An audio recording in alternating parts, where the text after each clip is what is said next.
salt dough. And this is a little bit like doing that clay dough that you made for your kids. Loads of salt, flour, plain flour and water. That's going to season the vegetables, so we're not going to put any seasoning on our vegetables. We're just going to let them absorb some of the salt in that dough. So we're going to start off with 500 grams of plain flour, 200 grams of salt, and about 300 mils of... Oh, sorry, there's a hair. I'm just going to hold back on the water a little bit because I don't want this dough to get too wet. I can always add more water. It's very difficult to take it out if you've added too much. But then again, if you do, just go in with a bit more flour. So the dough we're going to make is quite stiff, and that's a little bit like a bread loaf dough, really. You don't want it too sloppy, but by the same token, you do want it to be mouldable. We're actually going to roll this out, so we don't want it too soft so that it breaks up. So that's pretty much there. I'm just going to add a tiny bit more water. Yeah, that should do it. Just pick up all the loose flour that's in the bowl. There, that's our dough.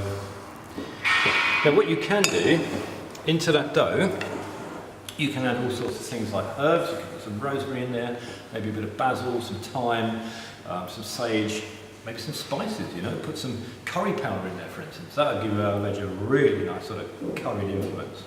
But we're going to stick to nice and traditional today, so in a nice chefy way, get your flour onto your worktop, plenty of flour, because you don't want it to stick, and then take your dough,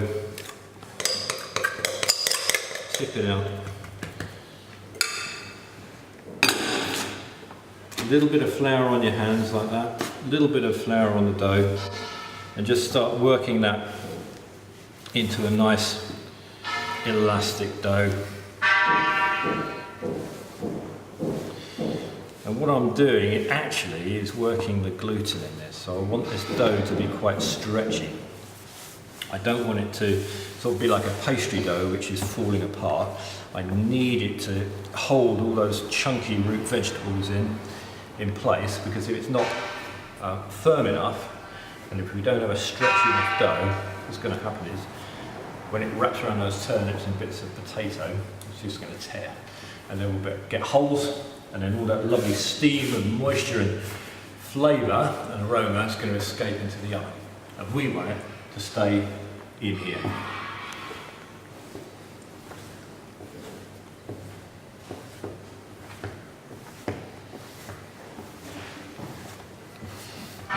That's about right. And you know when dough is done, when you've got this beautiful sort of sheen on the top, it's completely sort of crack free, and you can slap it like that. Okay, so a bit more flour on the worktop in a nice chefy way. Get your dough there. Flour on top, and flour on the rolling pin. And we're just going to roll this out from the centre outwards to form a nice rectangle. And the rectangle has to be large enough to take those root veg. And always start from the beginning, from the middle. Start from the middle and work your way out to the edge.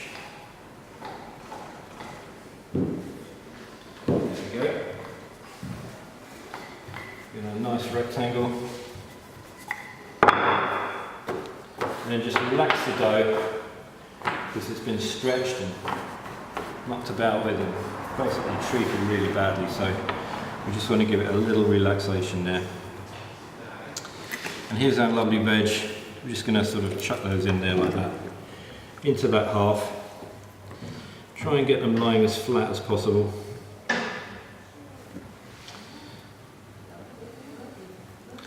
just fit them in so they kind of, you know, sit nicely. And make sure they're all in contact with the dough.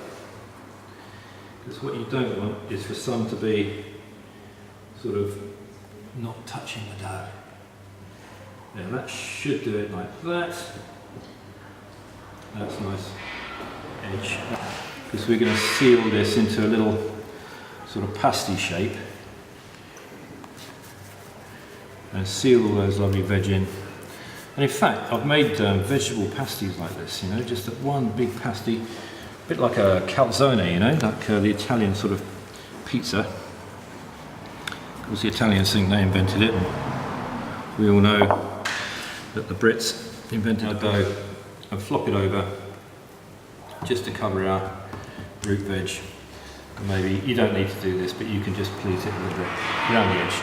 So next time you see that, that'll be in the oven, cooking away, and I'm going to take it out when the cooking time's done, break it open, you get all those wonderful smells and aromas.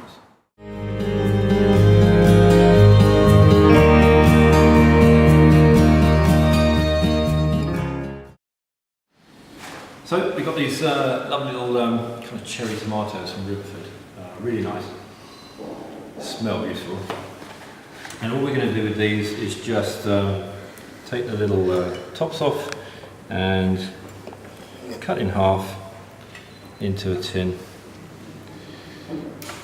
You can leave the little tops on if you want. If you want a little bit of a sort of a presentational sort of gambit, if you like, you can leave the tops on. It's quite nice.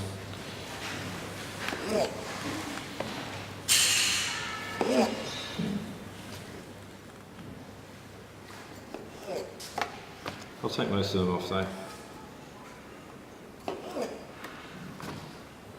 And what we're going to do is very shortly just roll them in a little bit of olive oil.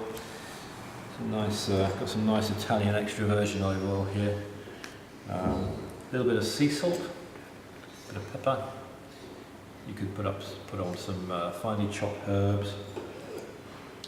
Bit of thyme's always nice on tomatoes, rosemary, that kind of thing. Also something a little bit softer, but if you put something like basil on, basil's really tender, and you know, if you heat basil leaves too much, well, they're just going to burn and frazzle away to nothing. So if you're going to put basil on your tomatoes and you're going to cook your tomatoes, just make sure your tomatoes are cooked first, and then put your raw basil leaves on. Give the leaf a little twist, torture it a little bit, you know, just to release those lovely oils and aromas. And then tuck them into the tomatoes. You get a lovely tomato, olive oil, kind of basil combo. It's really nice. So here's our tomatoes in our dish. We're just going to go on with a little squirt of extra virgin olive oil. Tumble those around a little bit. And then what you want to do is just have them all sort of cut side up, so that when they roast, they're going to release their water content, but they're going to stay nice and tomato inside. So lots of cut surface means lots of moisture release, which means intensification of flavour. A little bit of black pepper on there as well. I'll take those, we're just going to whack them in the oven. And they can go in there like that. So we're just going to slip those in beside our little pasty of root veg. Okay. Cool. Okay, so we've got our lovely Riverford sweet corn, picked nice and fresh. It's very important to pick things like sweet corn and peas and broad beans and things like that really, really fresh. Because as soon as you pick them, the sugars, the natural sugars which makes these things so sweet and succulent, converts to starches and other things, and then they begin to taste a bit dull and sort of, they even go that kind of pasty texture, which is never nice for sweet corn.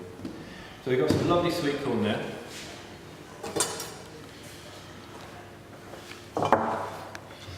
we're just going to take the base off like that, so that gives us something to stand on, and then we're just going to slice our sweet corn down there like that. It's a bit messy, you'll get sweet corn all over the place, but bear with me.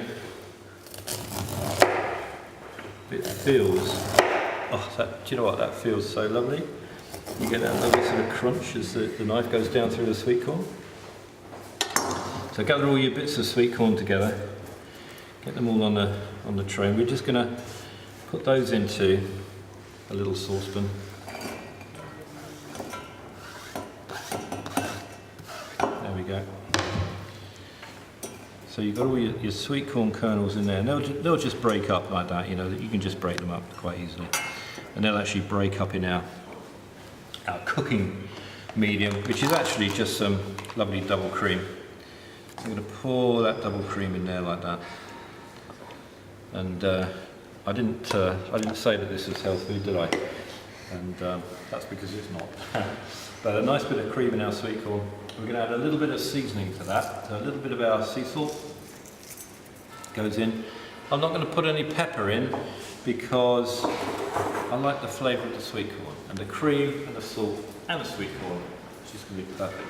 We're going to cook those down for about maybe 10-15 minutes. So the sweet corn's nice and soft, and then we'll puree it so it's nice and smooth, and then just serve that as a puree on the plate.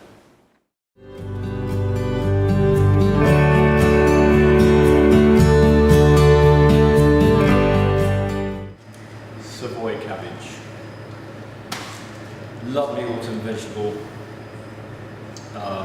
Beautiful robust flavour, robust texture.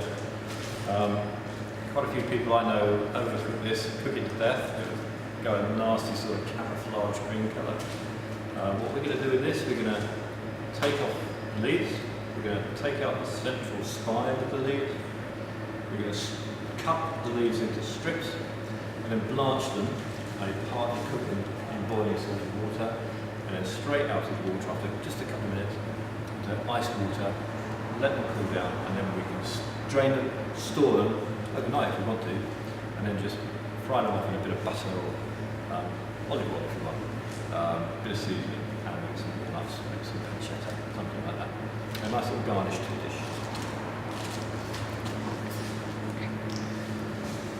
So the first thing we're going to do is just take the base off our Savoy.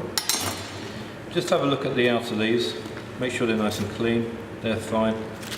We'll use those. A bit of mud on there, but don't let that worry you because we'll wash that off in the boiling water. So a little bit of grit in there is fine because when it's boiled, that's all going to come out. So the inner leaves, these are all kind of quite dark and tough. So these need a little bit more cooking than these leaves, which are a little bit more tender, and they're paler as well. So we're going to just cook these ones for the purposes of this. And what we're going to do is just stack them all up and then cut the stalks out, or the ribs if you like. They can go on the compost, and then we just stack up our lovely green leaves. I'm going to cut down through here into nice, about 5mm or 1/4-inch strips. You get that lovely crunching sound as that knife just goes through those lovely layers. That's nice. Lovely Savoy cabbage from Riverford. Not far down the road from us, here in Exeter. There. So we've got a lovely strip cabbage. We're just going to put that into a bowl, take it over to a pan of boiling salted water and get that cooked off. And that cream's reducing down, becoming nice and thick. It smells. Oh, it smells nice. We're going to blitz that down, make a lovely little puree. So now we've got a pan of boiling water. There's about a dessert's bit of salt in there. You need salt in the water to get our vegetables nice and seasoned. And in fact, if you salt the water well enough, you don't need any salt on the table. So actually the vegetable tastes of vegetable, not of the salt that's on the outside of it. So that's going to take maybe 2 minutes, something like that. We'll have a little taste. We'll taste one. It's just al dente, so not raw but not overcooked like my nan used to do. That'll be just right, then straight into our bowl of ice cold water.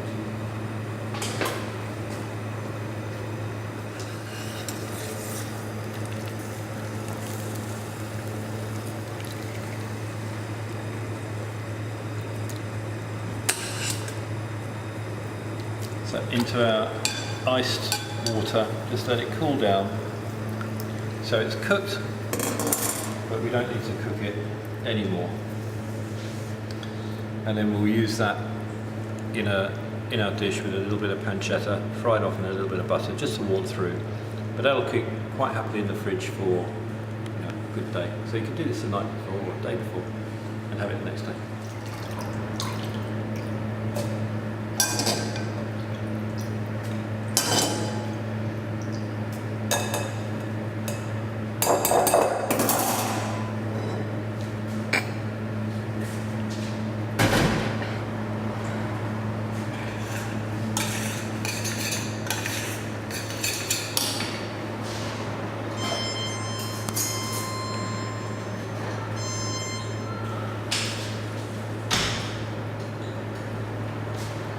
Do a little taste of our sweet corn.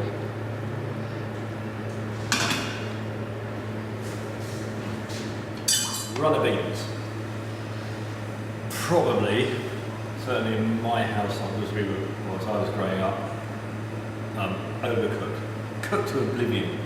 But we're just going to cook them very gently. In fact, we're going to blanch them just like cabbage in boiling salt water. Refresh them with cold water and then warm them through it, a little bit of butter in the pan with cabbage and the pancetta. But what we need to do is just slice these quite thinly so they cook in a very brief time, and we don't want huge chunks of it in the dish, so just very fine chopping like this. This is something we teach at the cookery school. Very fine, chefy chopping. So I'll do it in slow motion for you.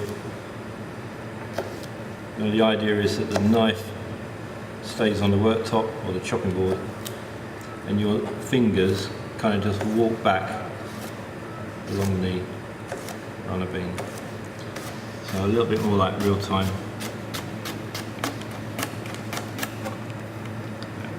So I'm just going to do a whole batch of those. Do about 4 or 5. So this is going into the same water as our cabbage. So we're just going to put that in there like that, and we're going to blanch those off probably for the same kind of time as the cabbage. But of course we are able to taste, we are able to test. So we're going to oink one out, give it a little bite, and if it's just al dente, that's perfect. It'll come out, join our cabbage.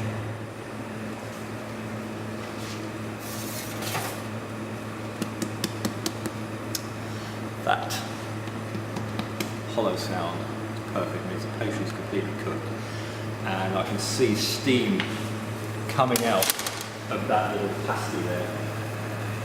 So let that cool down for a little bit, and then crack it open and see how our veg are inside. So there's our little runner beans. So this is our duck reduction. So I started off with duck stock. So I've amassed some duck carcasses, roasted them off in the oven with a little bit of oil, hot oven for about half an hour until they're just beginning to toast. And then put them in a big stock pot with some other vegetables, lots of water, simmered it for hours and hours and hours, and then strained it all off, reduced it right down to about 5% of the volume. And then reduce that down now to a sort of syrup. What I'm going to put in that syrup, that meat syrup, is some blackberry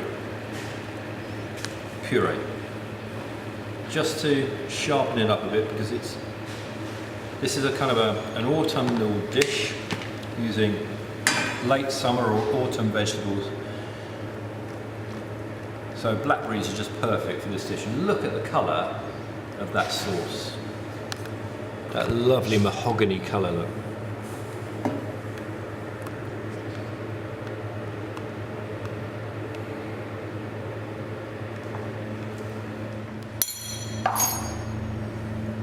So this is our sweet corn and cream, a little bit of salt, and what I'm going to do now is just get it into the blender.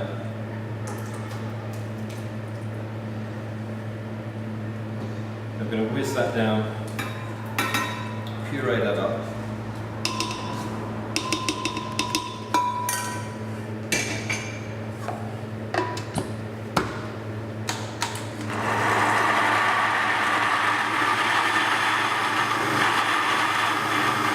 Sometimes you have to shake it.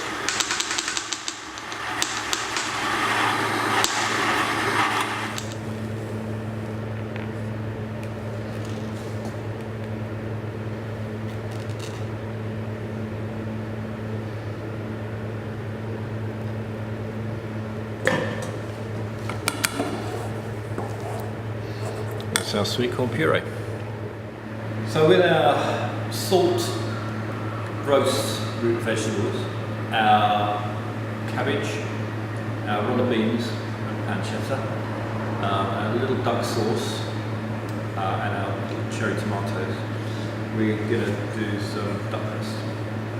Now duck breast is some say it's a very fatty meat, but actually it's not if you cook it in the right way. Now the ones we got today have been sort of slightly semi-scored. I'm just going to finish that process off. So I'm just going to run my knife across the skin like this, just to score the skin a little bit to get flavour and seasoning in. So I'm just scoring it very, very lightly, just down to the flesh. There. So we've got nice little cuts here, just down to the flesh, but not through it. And then we're going to season that with a bit of really nice salt, a bit of black pepper. Get it frying off in a pan for about 5 minutes or something like that. Baste it in its fat and a little bit of butter, unsalted butter that is, and then just let it rest off the heat for about another 5 minutes, and then it'll be ready to carve. It'll be lovely and juicy when it gets. So here's our duck breast scored in the skin. I'm just going to use a little bit of, actually in this case, rapeseed oil, just to lubricate the flesh and the skin, and also to give something for the salt and the pepper to stick to. And then we're going to go on with quite a bit of salt on the skin side.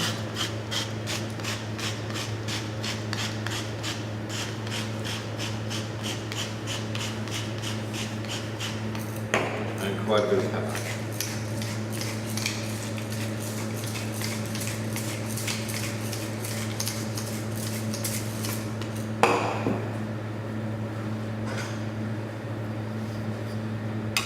Flip them over. And it's exactly the same on the other side. So nice, healthy grind of salt. And this is a really good quality sea salt I'm using here, because you can taste the difference.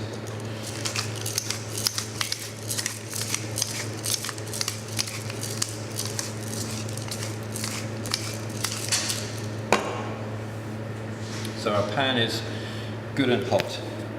So it's just beginning to sort of haze. I don't know if you can see that there, but there's a little kind of haze coming off it. That's a very good thing. So what we're going to do is lay our duck breast in flesh side down. Can you hear that sizzle?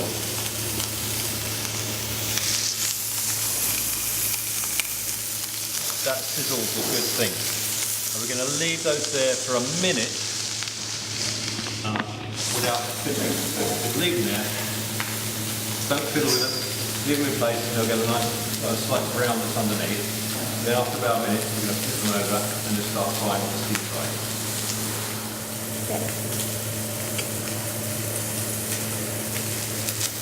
We're going to slip a little bit of butter in there. And a little bit more. Because these breasts aren't particularly fatty. And what we want to do is just make up the volume of fat. And there's nothing better to do than to do a bit of unsalted butter. So look, wow, it's quite tough. Just break into that dough.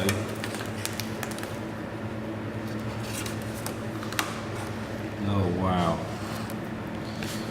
The smells coming off that are amazing. And you can see how tender the veg are. The knife just slides in. Ah, absolutely amazing.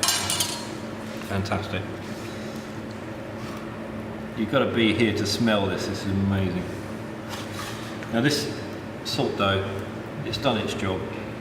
It's pretty unappetizing stuff, frankly. You wouldn't want to eat this, way too salty. But hey, what it's done to the veg is just stunning. So, to assemble the dish, we're just going to take some of our lovely blanched cabbage, do a little bit of that in some butter, a little bit of our blanched runner beans in there with it, and a little bit of pancetta or parma ham, that kind of thing. Just kind of strung along, it sort of pulled apart, you know, just kind of picked apart in there. Doesn't need a huge amount, but you know, just enough to give it a little bit of seasoning and a little bit of interest. So we can turn that right down to minimum now. Just let that warm through in that butter.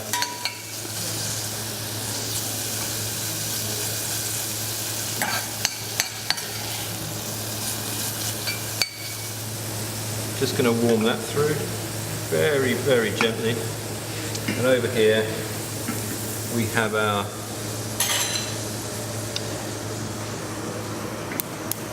lovely duck and blackberry sauce, lovely and thick. So just going to warm that through as well. And now what remains is to basically assemble our dish. So we're going to carve the duck now. So come on down here. And here's the duck. Look at that. Absolutely wonderful. Now this juice here, all that jus, that is why we rest meat. Because if we don't rest it before we serve it, what we get is all that juice, all that kind of bloody juice, which a lot of people don't like, coming out onto the plate. And it will stain all your vegetables and your mash and everything, which we don't really want. So what we're going to do is just carve the duck out.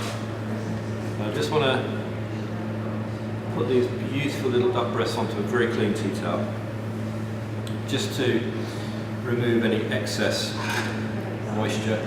And then carve our duck now. And we're going to see how our cuisson is, as the French say. And we're going to cut it quite thick because this is a really tender duck. There you go, look at that. Absolutely beautiful. Beautiful and tender, really juicy. You can see the juices flowing out of that.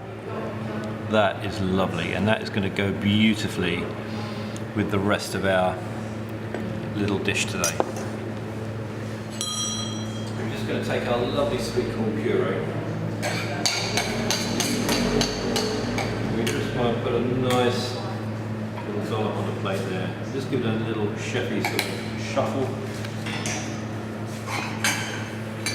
And then we want to arrange some of our pancetta and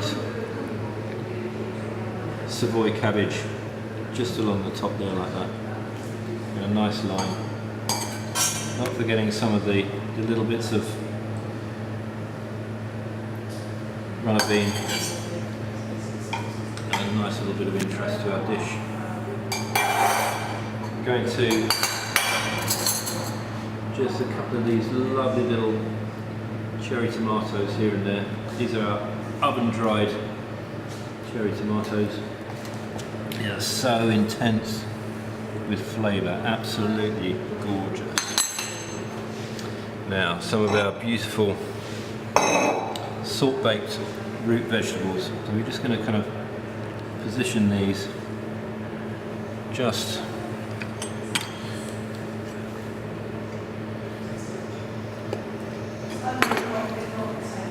kind of almost higgledy-piggledy in there. And we'll cut this little carrot down there like that.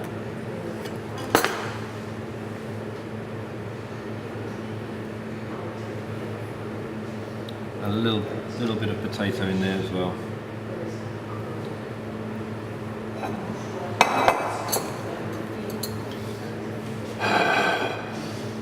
Make sure we've got some little bits of bean here and there.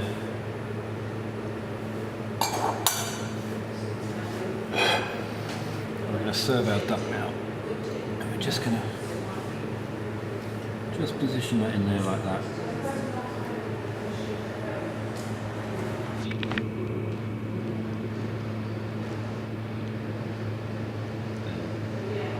Turn him round, make him sit still. There we go.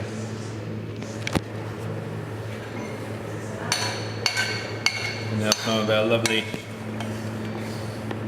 jus through there like that. A little trickle around the plate.